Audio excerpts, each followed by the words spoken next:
ជាសិល្បៈតស៊ូមួយដ៏អស្ចារ្យអ្នកចេះយុទ្ធសាស្ត្រដូនតាខ្មែរអាចយកមកប្រើប្រាស់ការពីខ្លួនអ្នកហាត់យុទ្ធសាស្ត្រដូនតាខ្មែរមានភាពរហ័សរហួនមិនបាត់បង់ចាប់ខ្លាំងតែដូចនេះហើយអស់ពេលជាច្រើនឆ្នាំសាលាយុទ្ធសាស្ត្រខ្មែរលោកគ្រូអ្នកគ្រូលើកយកតាមចាប់អកាយស្រាវជ្រាវរៀប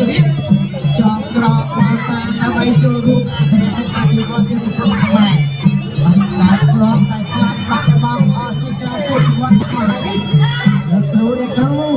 បានធ្វើឲ្យយុទ្ធសាស្ត្រដូនតាខ្មែររស់ឡើងវិញជាបណ្ដាដែលស្ដារវិស័យយុទ្ធសាស្ត្រដូនតាខ្មែរបណ្ដាវិធីជីវៈផ្នែកច្បាប់គុណដូនតាខ្មែរ